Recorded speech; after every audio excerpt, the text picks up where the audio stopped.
오늘의 말씀은 시편 1편 1절에서 2절 말씀입니다. 복 있는 사람은 악인들의 꾀를 따르지 아니하며 죄인들의 길에 서지 아니하며 오만한 자들의 자리에 앉지 아니하고 오직 여호와의 율법을 즐거워하여 그의 율법을 주야로 묵상하는 도다. 아멘.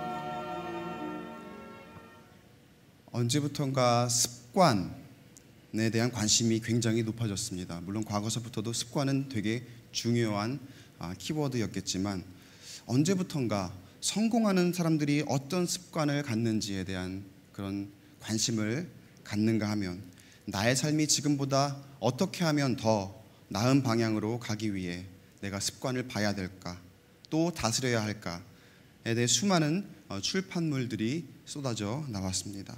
지금도 서점가에 가면 습관이라는 키워드를 가진 책들이 꽤나 많다는 것을 볼 수가 있습니다. 이토록 습관은 우리의 삶이 굉장히 중요한 부분입니다. 왜냐하면 습관은 한번 굳어지기 시작하면 쉽게 고치기 힘들고 그 습관대로 나도 모르게 행동들이 나오기 때문입니다. 여러분, 예를 들어 잠을 자는 것도 습관입니다. 아침에 알람이 울렸는데 5분만 더, 10분만 더 이렇게 이불 뒤집어 쓰고, 우리 아이들이 특히 이렇게 잘하죠. 엄마 5분만 더, 10분만 더. 이것도 습관이에요, 하나의. 나도 모르게 이렇게 잠을 더 자고 싶어하는 그런 습관이 굳어지게 되고, 그러면서 10분씩 또 지각을 합니다. 이게 습관으로 굳어지더라는 것이죠. 내가 매일 자는 시간이 이렇게 습관으로 정해져 있기 때문에 외국으로 나가서 시차가 발생하게 되면 몸이 힘들어합니다. 또 해외 출장을 많이 다니시는 분들은 반대로 그 시차에 적응을 잘 하는 습관이 되어 있기 때문에 그 극복이 수월한 이유도 그렇기 때문이죠. 이렇게 우리의 삶에 큰 영향을 주는 습관에도 좋은 습관이 있고 나쁜 습관이 있습니다. 좋은 습관은 우리의 삶을 더 윤택하게 만들어줍니다. 좋은 영향력을 줍니다. 반면에 나쁜 습관은 우리의 건강을 해치기도 하고 대체적으로 우리의 삶에 부정적인 영향을 줍니다.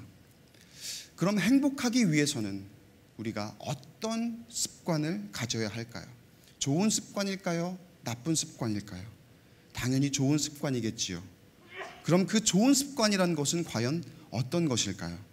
우리가 불행하지 않고 행복한 삶을 살기 위해 가져야 할 좋은 습관이라는 건 과연 어떤 것일까? 오늘 말씀을 통해서 한번 나누어 보고자 합니다. 시편 1편 1절의 말씀을 함께 읽어보도록 하겠습니다. 시작. 복 있는 사람은 악인들의 꾀를 따르지 아니하며 죄인들의 길에 서지 아니하며 오만한 자들의 자리에 앉지 아니하고. 시편 기자가 1편 1절을 시작하면서 복 있는 사람을 가장 첫 단어 그리고 주어로 사용을 합니다. 복이라는 단어와 복 있는 사람이 얼마나 중요한가를 가르쳐주는 대목입니다. 성경에서 가장 긴 책이 시편이죠.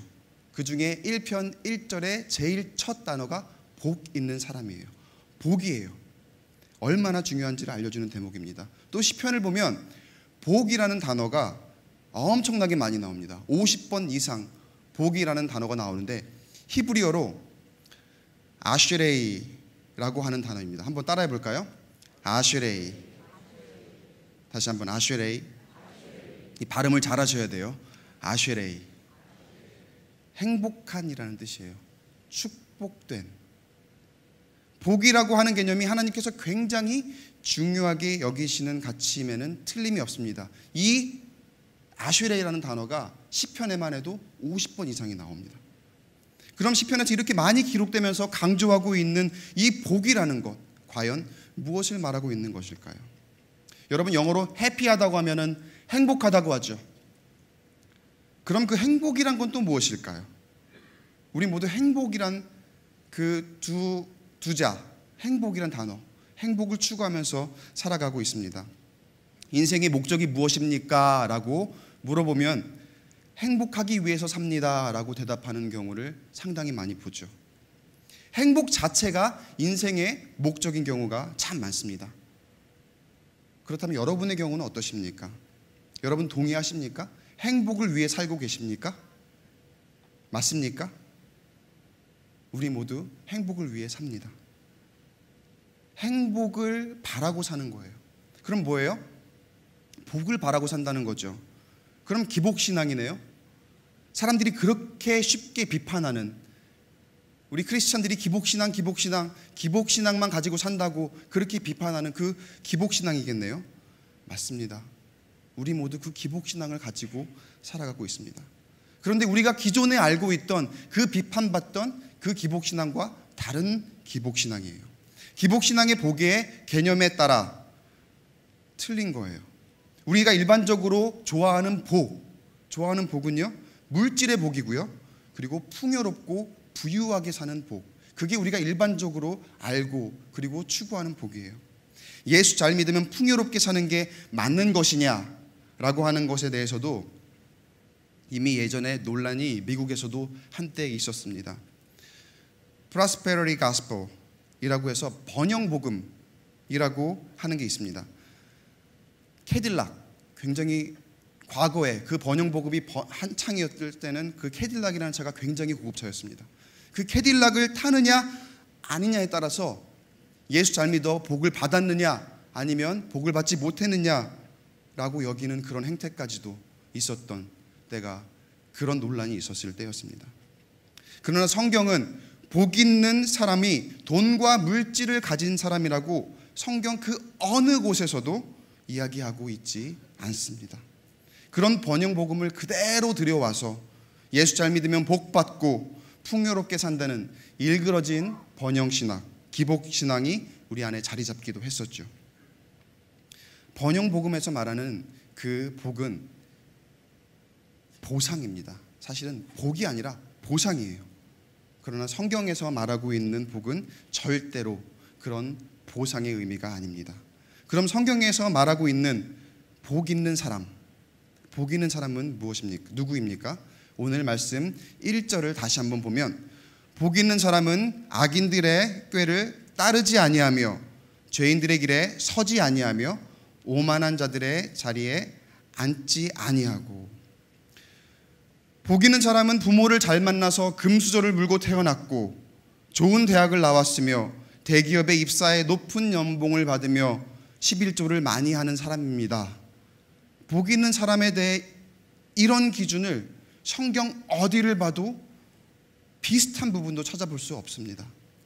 대신 성경이 말하는 복 있는 사람은 오늘 말씀에서처럼 뭐래요? 악인들의 꾀를 따르지 아니하며 죄인들의 길에 서지 아니하며 오만한 자들의 자리에 앉지 않는 사람인 줄로 믿습니다. 따른다는 것은 따라 걷는다는 뜻이에요. 그리고 선다는 것도 그렇고요. 그리고 앉는다는 것은 모두 어떻습니까? Walk, stand and sit. 걷고 서고 앉는 것이 모두 우리 일상의 행동들입니다. 나의 습관에 따라 나도 모르게 보여지는 모습들이죠. 걷고 서고 앉는 것들. 특히 앉는다는 뜻은 거기에 산다는 의미를 부여하기도 해요. 습관이 그렇게 중요하다는 것입니다. 여러분, 습관은 뿌리를 내리고 자리를 잡는 거예요. 그래서 1절 말씀을 다시 보면 이렇게 간단하게 여러분들께 말씀드릴 수 있을 것 같습니다. 복 있는 사람은 좋은 습관을 가지고, 세상의 교활함을 따라 걷지 않는 사람이 복 있는 사람인 줄로 믿습니다. 세상이 인도하는 죄악의 길목에 서지 않는 사람이 복 있는 사람인 줄로 믿습니다.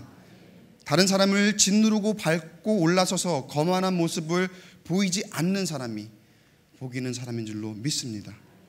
세상의 방식대로 걷지 않고 서지 않고 앉지 않는, 그래서 좋은 습관을 가진 사람이 복 있는 사람이에요.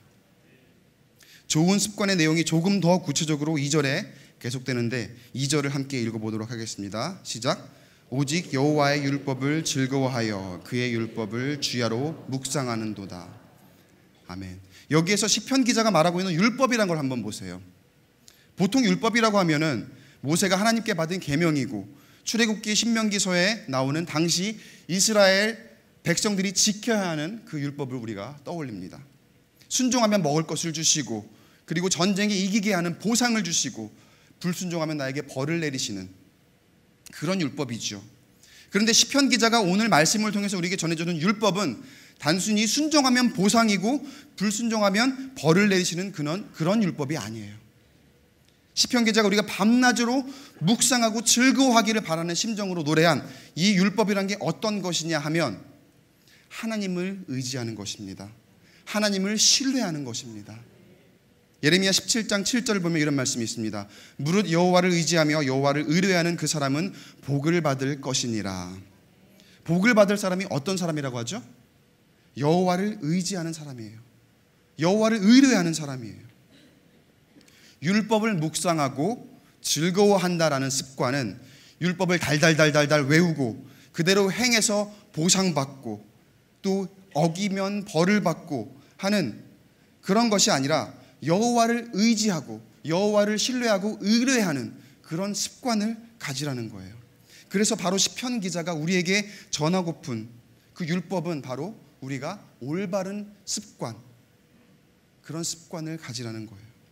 그 율법에 우리가 마음을 열고 하나님을 신뢰하고 우리의 삶을 하나님께 의지하면 보상을 주시는 게 아니라 복을 주신다고 합니다.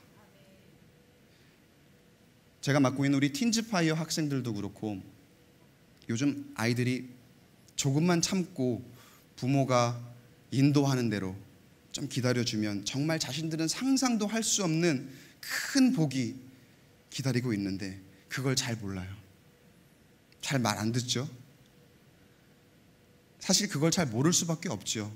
부모님들은 그런 시절 다 겪고 난 다음에 지나고 보니까 저럴 때 저때 저렇게 굳이 할 필요가 없는데 하고 깨닫는 거죠.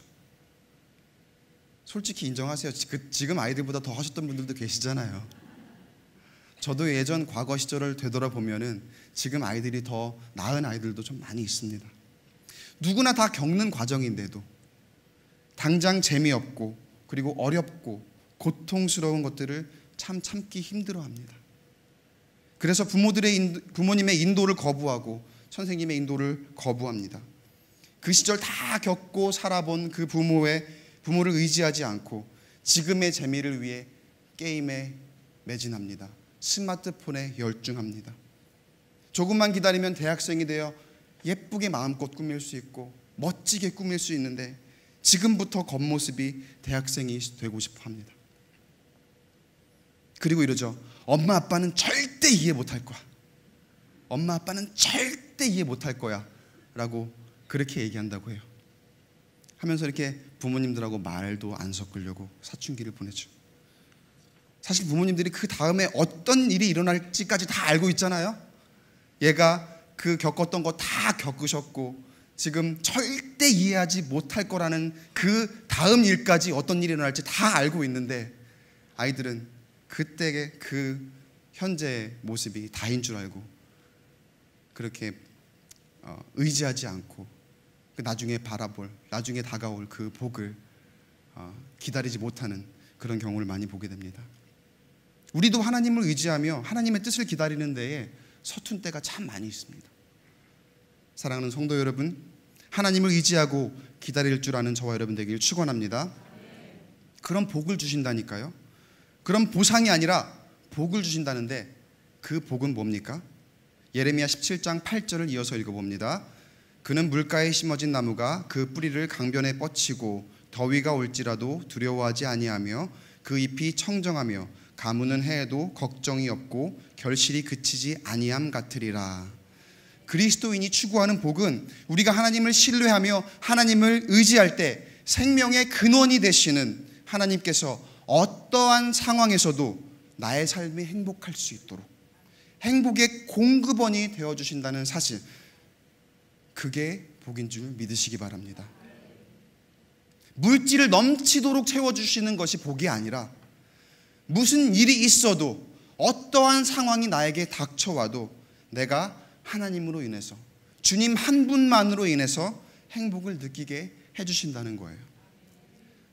방금 읽은 예레미야 17장 8절 말씀의 내용이 이어지는 이 1편, 시편 1편 3절에 그대로 나오는 부분이 있습니다.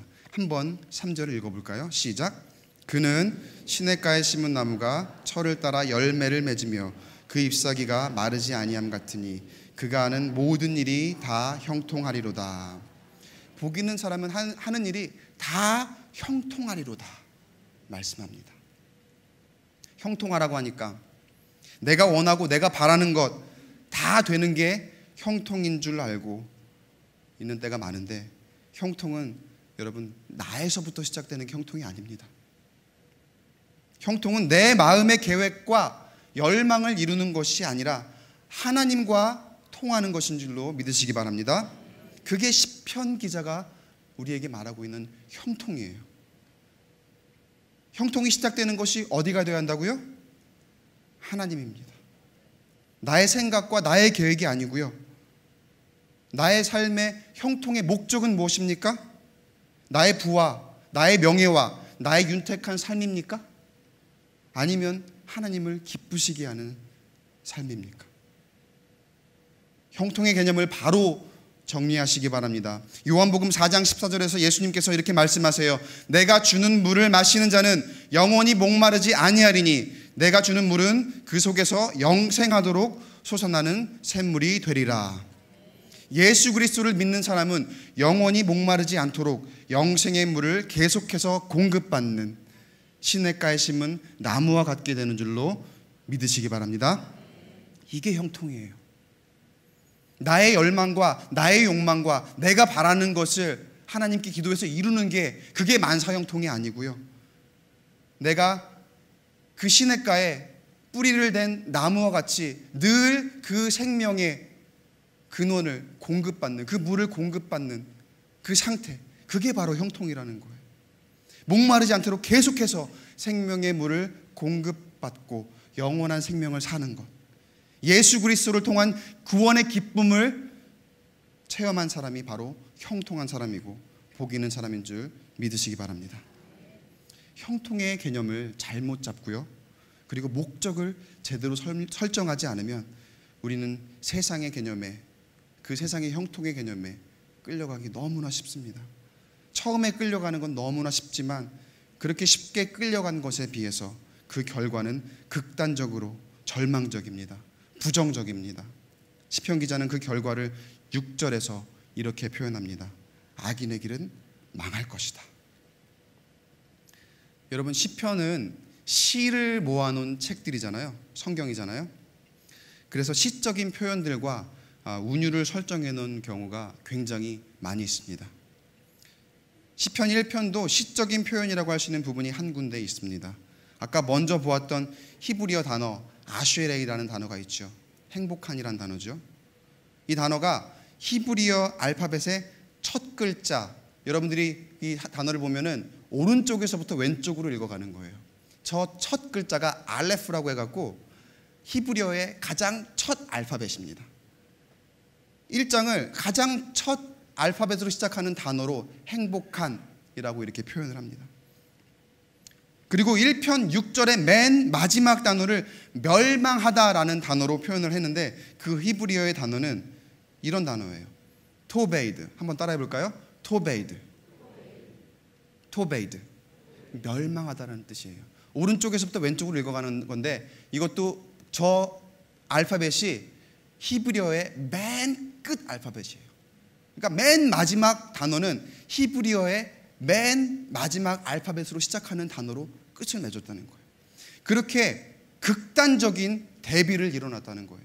복 있는 사람은 이렇게 복을 받을 것이지만 악인은 이렇게까지 멸망할 것이다. 이런 장치를 통해서 우리에게 경계심을 주는 거예요. 시편 기자는 우리의 삶이 복되기를 바라고 또 세상의 악함을 따르지 않기를 바라는 마음에서 이런 장치를 통해서 우리에게 권면을 합니다. 우리가 살고 있는 현 사회는 행복한 사람들을 만들어내는 데에 실패하고 있습니다. 그 어느 때보다 부유하고 그리고 그 어느 때보다 건강에 신경 쓰며 높은 학력의 소유자들이 많은 때임에도 불구하고 사람들은 행복하지 않다고 얘기합니다. 뿐만 아니라 나름대로 도덕적인 가치의 기준을 가지고 나름대로 선을 행하면서 살아가고 있다고 자부하고 있는 사람들도 그 어느 때보다 많은 시대에 우리가 살아가고 있습니다. 그런데 행복하지 않다고 얘기해요. 왜일까요? 바로 선결 조건이 해결되지 않았기 때문입니다. 그 선결 조건이라는 게 무엇이냐? 우선 하나님께 전적으로 자신을 맡기고 의지해야 하는데 그 과정이 쉽게 생략이 되는 거예요. 그리고 내 방식과 내 생각대로 부끄럼 없이 살기만 하면 그게 행복이 될 줄 알았던 거예요. 그런데 그 선결 과제가 해결이 되지 않으니까 늘 공허하죠. 나는 나름대로 잘 산다고 생각하는데 행복이 없는 그런 시대에 우리가 살고 있습니다. 그리고 행복한 사람은 늘 고통도 없고 항상 밝은 모습만 가지고 살게 될 것이라고 우리가 착각하는 때가 많이 있죠. 그런데 성경은 심지어 때로는 복된 삶 안에도 고통이 있을 수 있다고 우리에게 말씀합니다. 마태복음 5장 3절에서 11절을 보면은 예수님께서도 복에 대해 길게 말씀하신 부분이 있는데 그 중에 4절을 한번 보겠습니다. 4절에 이렇게 나옵니다. 애통하는 자는 복이 있나니. 그리고 10절을 볼까요? 의를 위하여 박해를 받는 자는 복이 있나니 천국이 그들의 것임이라. 복 있는 사람은 고통도 없고 애통할 일도 없다는 말이 아니에요. 오히려 복이 고통과 박해와 관련이 전혀 없다는 말씀을 하신 게 아니라 고통이 있을 수도 있다는 말씀을 예수님께서 하세요. 너희가 복 있는 사람이냐? 그러면 복 있는 사람의 삶 안에도 충분히 애환이 있을 수 있고 고통도 있을 수 있고 그리고 박해를 받을 수도 있다.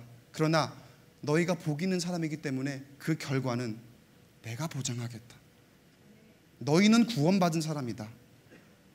이렇게 우리에게 말씀하시는 줄로 믿습니다. 보통 복은 고통과 박해와 전혀 관련이 없다고 우리가 보통 생각하는데 예수님은 그 말씀을 완전히 뒤집어서 우리에게 다가오시는 거예요. 여러분께 제가 한번 묻겠습니다. 우리의 신앙은 기복신앙입니까? 기복신앙이어도 괜찮습니다. 그 복이 무엇인지 그리고 성경에서 말하는 복이란 것이 무엇인지 확실하게 우리가 분별할 줄 안다면 우리는 기복신앙을 가져도 괜찮습니다. 그 참된 복을 우리의 자녀를 위해 빌어주시기 바랍니다. 고통 하나 없이 살게 해달라는 그런 복 말고요. 더 풍요롭게 살게 해달라는 그런 복 말고요. 나의 가족과 이웃들이 예수 그리스도를 통해 얻는 참된 복을 누리며 살도록 그렇게 항상 복을 빌어주는 그 기복의 습관, 그 습관을 가지시길 축복합니다. 하나님께서 원하시는 좋은 습관을 가지고 시편 기자가 말씀을 통해 우리에게 전해주는 참된 복, 그 참된 복을 누리는 저와 여러분 되길 주님의 이름으로 축원합니다. 예수 그리스도를 통한 영원한 생명과 그 참 기쁨을 함께 나누는 그 복을 늘 구하면서 복 있는 사람의 습관을 가지시는 그렇게 한 주간 살아가는 저와 여러분 되길 주님의 이름으로 축원합니다.